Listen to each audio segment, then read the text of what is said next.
हाँ, तो बच्चों आप लोगों ने अभी जो मैंने ऑडियो भेजी थी आपको वो आपने सुनी और काफ़ी कुछ उससे आप लोगों को मेरे ख्याल से आप लोगों को समझ में आया होगा। और इसके अलावा मैंने पढ़ने के लिए आप लोगों से कहा था तो आप लोगों ने पढ़ा भी होगा। तो अब हम लोग जो है अभी हमने आप लोगों को बताया था कि जैव प्रक्रम क्या होता है, उसमें कौन कौन से प्रोसेस जो होते हैं इंपॉर्टेंट होते हैं जैव प्रक्रम में, जिसमें आपने देखा कि पोषण यानी न्यूट्रिशन, श्वसन यानी रेस्पिरेशन, परिवहन मीन्स ट्रांसपोर्टेशन एंड उत्सर्जन एक्सक्रिएशन, ये 4 प्रोसेस जो है ये हमारे आते हैं जैव प्रक्रम के अंतर्गत, जिनको अभी हमने आप लोगों को जिनकी डेफिनेशन हमने आप लोगों को समझाई ना। अब हम लोग जो है डिटेल में पूरा पढ़ेंगे पोषण के एक एक स्टेप जो है एक एक प्रोसेस जो है उनको डिटेल में करेंगे। सबसे पहले हम लोग स्टार्ट करते हैं पोषण। पोषण अभी हमने जैसे आप लोगों को डेफिनेशन बताई थी पोषण की कि पोषण क्या होता है। आप लोग जानते हैं कि सभी जीवों को ऊर्जा की आवश्यकता होती है। हम ही लोगों को हर काम के लिए ऊर्जा की यानी ताकत की ज़रूरत होती है।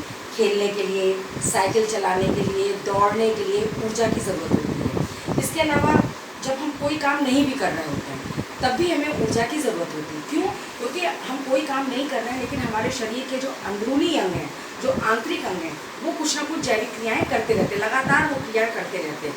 उन क्रियाओं को करने के लिए भी उन्हें क्या ज़रूरत होती है? ऊर्जा की आवश्यकता होती है। तो ये ऊर्जा जो है हमें कैसे प्राप्त होती है? भोजन के द्वारा जो है ये ऊर्जा हमें प्राप्त होती है। और इसको जो है हम लोग इसके अलावा जो होती है हमें ऊर्जा की आवश्यकता होती है कार्बो शरीर की वृद्धि, शारीरिक वृद्धि के लिए, प्रोटीन संश्लेषण के लिए, और अपने शरीर के अंदर जो कोशिकाएं हैं, ऊतक हैं, उनके टूट फूट जो हो जाती है तो उनकी मरम्मत के लिए भी हमें ऊर्जा की आवश्यकता होती है। इन सब ऊर्जा को हम किससे प्राप्त करते हैं? भोजन के द्वारा जो है हम लोग प्राप्त करते हैं। विभिन्न प्रकार के भोजन से हम लोग जो है ऊर्जा को प्राप्त करते हैं।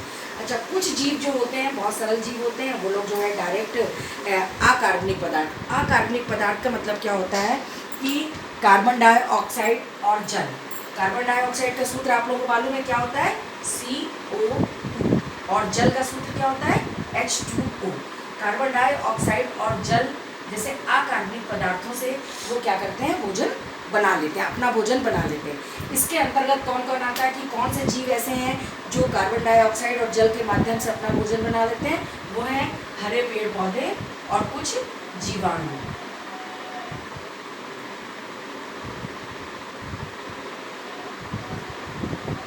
लेकिन कुछ जटिल जीव होते हैं, जो जटिल जीव होते हैं वो लोग जो है कार्बन डाइऑक्साइड और जल के माध्यम से भोजन नहीं बना पाते हैं। वो क्या करते हैं?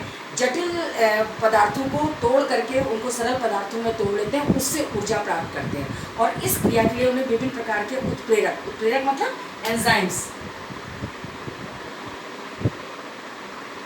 एंजाइम्स की आवश्यकता पड़ती है।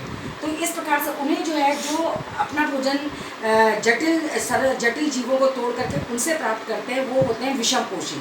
ठीक है ना? तो हम कह सकते हैं कि जो विषमपोषी होते हैं वो भोजन के लिए स्वपोषी पर आश्रित रहते हैं। अब आता है आपका पोषण। ये तो हो गए पोषण के बारे में हमने आपको बताया कि पोषण क्या होता है।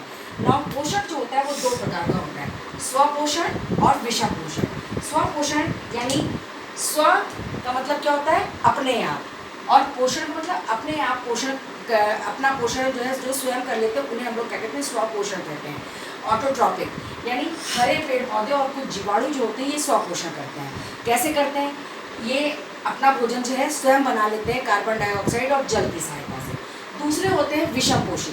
विषमपोषण यानी हेट्रोट्रॉपिक, ये जो होते हैं भोजन अपना स्वयं नहीं बना पाती, ये भोजन के लिए जो है अन्य जीवों पर आश्रित रहते हैं। ये 3 प्रकार के होते हैं। कौन कौन से? पहले होते हैं प्राणी समभोजी पोषण, जिसके अंतर्गत मनुष्य और जंतु आता है जो कि पूरे उसको जो है खाता है।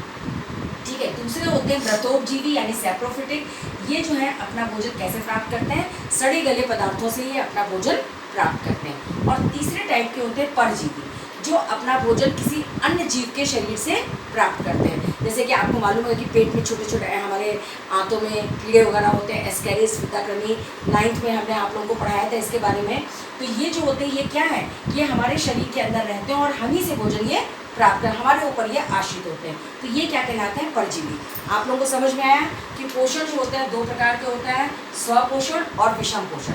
स्वपोषण मतलब जो अपना भोजन अपने आप बना लेते हैं उन्हें हम लोग क्या कहते हैं, स्वपोषण, जिसके अंतर्गत आपके हरे पेड़ पौधे और कुछ जीवाणु आते हैं। दूसरा होता है विषम पोषण, यानी जो भोजन के लिए अन्न पर आश्रित रहते हैं। ये भी जो है कई प्रकार के होते हैं, जिसके अंतर्गत हमने आपको बताया, पहले होते हैं होलोजोइक या प्राणी संभोजी, जिसके अंतर्गत मनुष्य और जंतु आते हैं।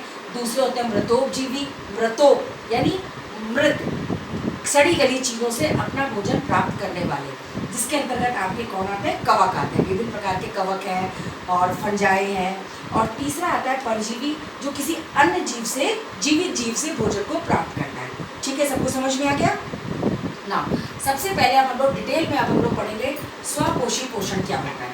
स्वपोषी पोषण अभी हमने आपको बताया कि जो अपना भोजन स्वयं बना लेते हैं वो क्या कहलाता है, स्वपोषी पोषण। ये दो प्रकार का होता है, पहला होता है प्रकाश संश्लेषी और दूसरा रसायन संश्लेषी। प्रकाश संश्लेषी का मतलब क्या होता है, जो सूर्य के प्रकाश की उपस्थिति में, समझ में आ रहा कि नहीं, सूर्य के प्रकाश की उपस्थिति में जल और कार्बन डाइऑक्साइड की सहायता से पर्णहरिम में अपना भोजन स्वयं बना ले, उन्हें हम लोग क्या कहते हैं, प्रकाश संश्लेषी कहते हैं।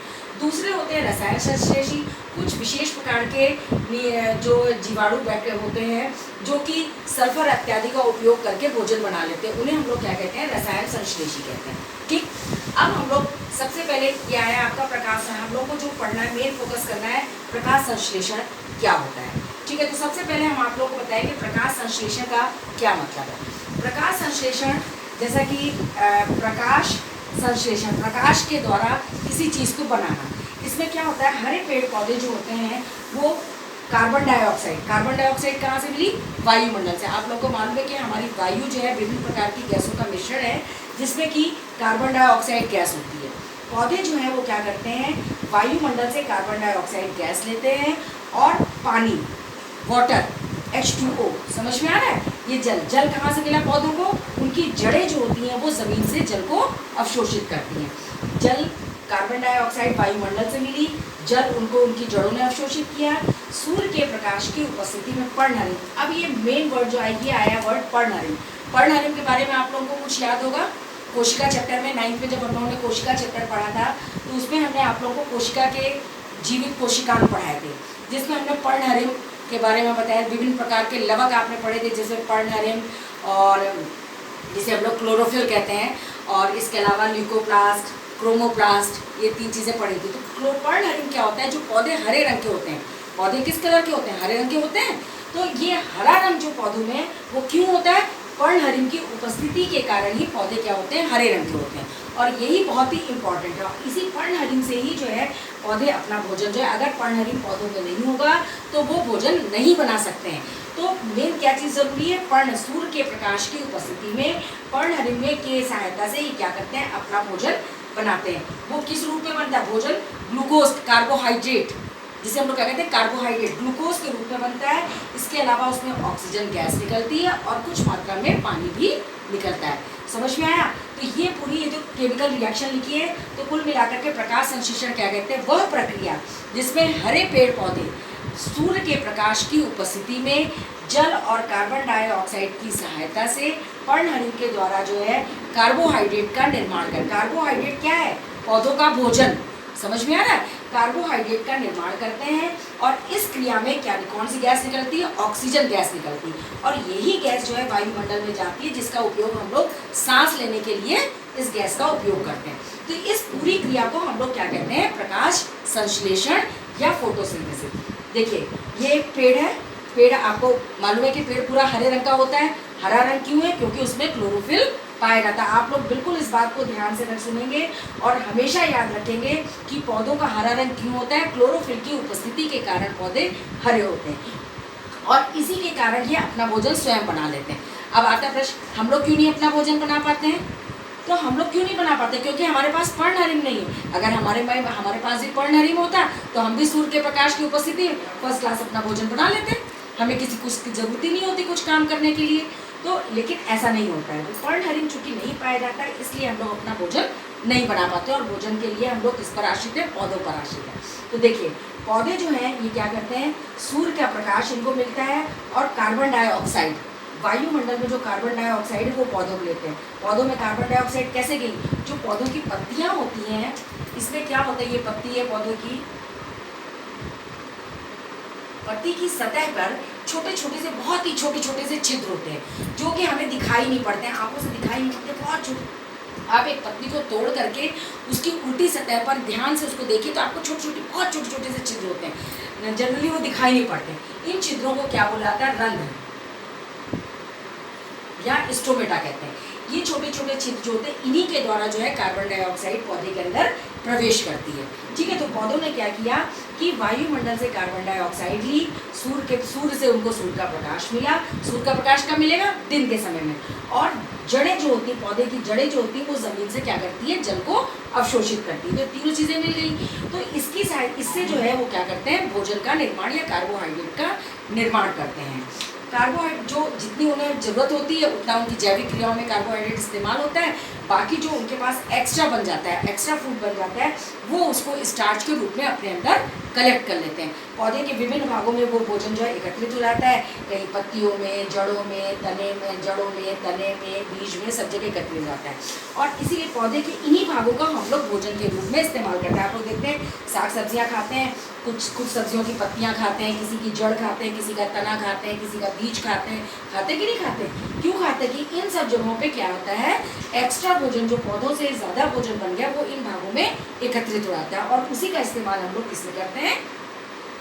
भोजन के रूप में करते हैं। सबको समझ में आ गया? प्रकाश संश्लेषण क्रिया क्या बहुत ही इंपॉर्टेंट है, एग्जाम में ज़रूर आती है, चाहे वो डेफिनेशन आए या रिएक्शन लिखने के लिए आए, किसी ना किसी रूप में प्रकाश संश्लेषण से रिलेटेड क्वेश्चन जरूर पूछा जाता है। तो एक बार ये रिएक्शन आप फिर से देख लीजिए। कार्बन डाइऑक्साइड और जल, ये क्या है? अकार्बनिक पदार्थ। अभी कार्बनिक और अकार्बनिक क्या होता है, जब केमिस्ट्री में हम आप लोग को पढ़ाएंगे, कार्बनिक रसायन पढ़ाएंगे, उसमें हम आप लोगों को बताएंगे अकार्बनिक और कार्बनिक क्या होता है। अभी केवल आप इतना समझ लीजिए कि कार्बन डाइऑक्साइड और जल ये क्या है? अकार्बनिक पदार्थ। ये दोनों आपस में मिलकर के कब मिलते हैं? सूर्य के प्रकाश की उपस्थिति में और पर्णहरित में ये मिलते हैं, और मिलकर के क्या बनाते हैं? ग्लूकोज। समझ रहे? ग्लूकोज का सूत्र क्या होता है? C6H12O6। ये जो है बनाते हैं। और इसके साथ साथ कौन सी गैस निकलती है? ऑक्सीजन गैस निकलती है। यही गैस होती है वायुमंडल में पहुंच जाती है और हमारे लिए ये उपयोगी होती है। इसीलिए कहा जाता है पेड़ों को काटो। पेड़ काटने के लिए क्यों रोका जाता है? जैसे जैसे पेड़ कटते चले जा रहे हैं, वायुमंडल में ऑक्सीजन की कमी होती जा रही है। समझ में आ गया प्रकाश संश्लेषण के बारे में? अब ये जैसे हमने आपको बताया कि प्रकाश संश्लेषण ये क्रिया होती है, लेकिन बेटा ये इतनी इजी नहीं होती है। ऐसा नहीं कि जैसे हमने बोल दिया बस इसी तरीके से रिएक्शन हो जाती है कि पौधों ने जो है कार्बन डाइऑक्साइड ली, सूर्य का प्रकाश लिया, पानी लिया और वो गई रिएक्शन, प्रकाश संश्लेषण हो गया, भोजन बन गया। नहीं, बहुत ही जटिल अभिक्रिया होती है। हम आपको बहुत ही सरल थोड़ा सा इसको जनरली बता रहे हैं आपको कि क्या कैसे ये रिएक्शन होती है।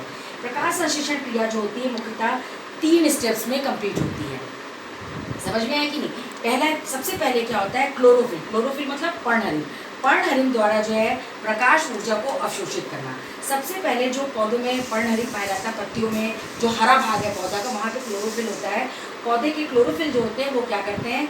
सूर्य के प्रकाश से प्रकाशीय ऊर्जा, समझ में ना, कौन सी ऊर्जा? प्रकाश ऊर्जा, सनलाइट को एब्जॉर्ब कर लेते हैं, अवशोषित कर लेते हैं। ठीक। दूसरे स्टेप में क्या होता है कि जो प्रकाश ऊर्जा पौधों ने एब्जॉर्ब करी है उसको रासायनिक ऊर्जा, केमिकल एनर्जी में उसको क्या करते हैं? कन्वर्ट कर देते हैं। ठीक। और उसके बाद क्या होता है? कन्वर्ट कर लेते हैं। और जल यानी H2O, जल के अणुओं को हाइड्रोजन और ऑक्सीजन में तोड़ देते हैं। अपघटन का मतलब क्या होता है? तोड़ना। जल का सूत्र आपको मालूम है H2O। जल जो होता है हाइड्रोजन और ऑक्सीजन से के परमाणुओं से मिलकर के बना होता है। तो जब प्रकाश ऊर्जा केमिकल ऊर्जा में या रासायनिक ऊर्जा में कन्वर्ट हो जाती है तो उसके बाद क्या होता है? जल के अणु जो पानी है उसके अणु ऑक्सीजन और हाइड्रोजन और ऑक्सीजन में अपघटित हो जाते हैं, यानी टूट जाते हैं। फिर उसके बाद क्या होता है? जो कार्बन डाइऑक्साइड गैस जो रंध्रों के द्वारा कार्बन डाइऑक्साइड ली है, इसका अपचयन का मतलब क्या होता है कि इसमें हाइड्रोजन जुड़ जाना। अभी अपचयन और उपचयन ये रिएक्शन जब ये केमिस्ट्री में जो हम आपको फर्स्ट चैप्टर में स्टार्ट करेंगे, विभिन्न प्रकार की रासायनिक अभिक्रियाएं, तो उसमें जो है ये आपका बताएंगे हम आपको कि अपचयन उपचयन क्या होता है। आप ये समझ लीजिए कि किसी भी तत्व में हाइड्रोजन का जुड़ना क्या कहलाता है? अपचयन कहलाता है। तो इसमें कार्बन डाइऑक्साइड का कार्बोहाइड्रेट में अपचयन हो जाता है और इस प्रकार से ग्लूकोज का फॉर्मेशन होता है। सबको समझ में आ गया? चलिए ठीक है, एक बार आप लोग जो है ये पूरा देख लीजिए और इसको अच्छे से जो है आप लोग को वीडियो में पूरा ये दिख रहा होगा, इसको अपनी कॉपी में पूरा एज इट इज़ नोट कर लीजिएगा, ठीक है।